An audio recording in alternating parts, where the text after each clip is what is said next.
What's going on, guys? Welcome back to the channel. Today's video we're going to be going over a pretty big mail call that I got in the mail today. With Thanksgiving, that was last week.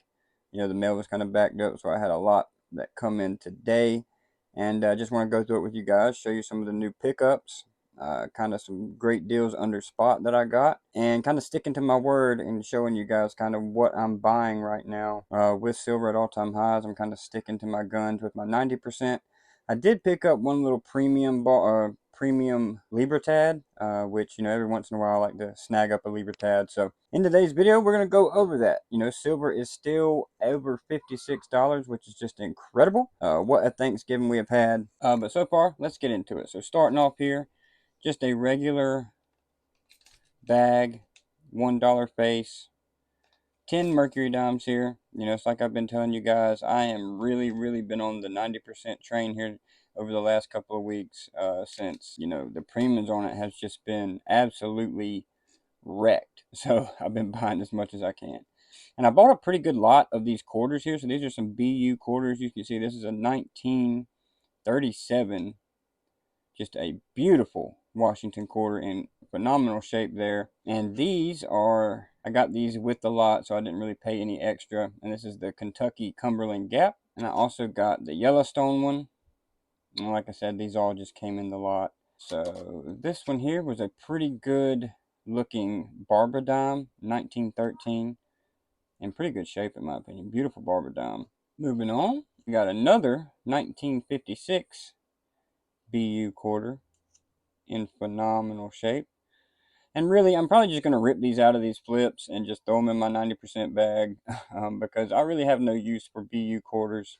I just bought them because they were at a great deal. I didn't pay no more for them because they were BU or anything like that. Paid 90% value for them. So that's kind of where they're going to go in my stack, is just my 90%er pile.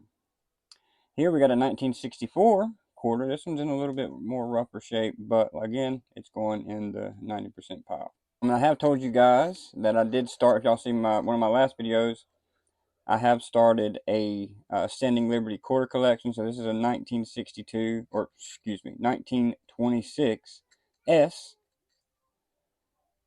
And I'm going to be putting these into the albums. And this is the 1926 just regular here, which is in pretty great shape. And I love just the original look of these coins. Just, circulated. It's got a lot of history behind it. Just beautiful coins. Next, we have another Standing Liberty. And this is a 1929 S, which I'm pretty sure I already have one of these. But it just came with the lot as well. So I'm not going to complain. We'll just put it in the 90%er stack. Next up, you guys know I have been putting together a set of a 1961 mint set, and I picked this guy up here. It's an MS64 1961D Washington quarter. I got the regular 1961, so I'm done with the quarters by adding this one. It's got some pretty weird toning. If you look, like right here, kind of looks like it was burned with a cigarette. But yeah, we're adding this into the registry set on PCGS. If you guys want to check that out, it is on the 1961 registry set, mint set, under Heinz Inc. I'm pretty sure it is. We are putting that thing together. Still got a pretty good ways to go, but we're working on it slowly but surely, right? And then once we get the complete set, I'm going to start working on upgrading these slowly but surely, because the stuff does get expensive. It gets very expensive when you start getting into trying to get at the top of these registry sets. Get kind of outrageous. So we're just taking our sweet time with them, just building the complete set. Then we will work on, kind of upgrading everything. I got a beautiful vintage bar here. So Washington at Valley Forge. I love these old vintage bars. It's got some beautiful toning on it as well. It says 1973, and I think this gunk stuff is on the silver slip, or on the package here. Let's see if we can take it out. Come on out of there, baby. Yeah, so it was just on the package. So you can see the back. 1973 United States Coinage Corp. 1 ounce silver, 999 fine. So I love these old vintage bars. You guys know, if you've seen any of my past videos, that I love stacking vintage. And the last two definitely not least, is my buffaloes. I buy 1 to 2 buffaloes a week to work on filling up my buffalo tubes. So I do that religiously. It's just no matter, what I'm doing that week, I'm always going to pick up 1 or 2 1-ounce buffaloes to add to the tube. And these are kind of what I'm saving for my kids when I get older, and when they get older, is the tube of buffaloes. You can never go wrong with a tube of buffaloes, in my opinion.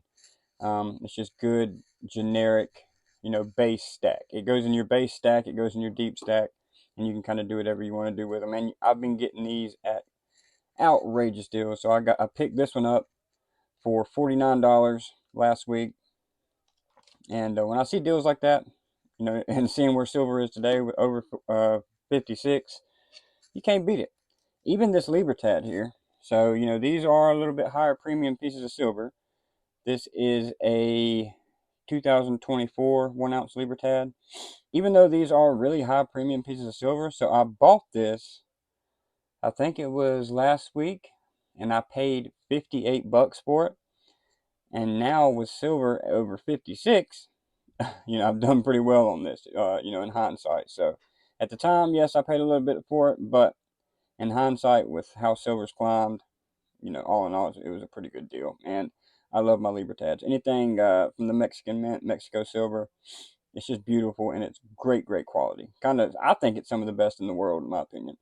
Uh, you know, the Mexican Mint and Perth Mint, I think, make some of the best silver ever, in my opinion. But anyway, guys, that's kind of the haul. We got all kind of stuff. Picked this up actually from Coin Crew over on Whatnot. If y'all know the Coin Crew over on YouTube, he's got some Whatnot shows that he does, and I like to go over there and support him as well. But anyway, that was the haul today. Hope y'all enjoyed it over this Thanksgiving holiday. Let me know what y'all, if y'all did any shopping over the Thanksgiving holiday, what you guys picked up. I'll be happy to see it, or hear about it. Drop it down in the comments and let us know, and let me know what you paid for it. Let me see those sweet deals everybody was able to pick up. But anyway, guys, hope y'all had a happy Thanksgiving. We're about to head into the new week. Hopefully silver can hold its ground where it's at about 56. Hopefully we don't see any kind of over dramatic things happen at the beginning of the week when everybody kind of gets back in office and the markets kind of get back in the swing of things. Hopefully everything stays slow and steady, and we can just keep climbing up from here. But hope y'all have a good rest of your weekend. Y'all be safe out there. Keep on stacking.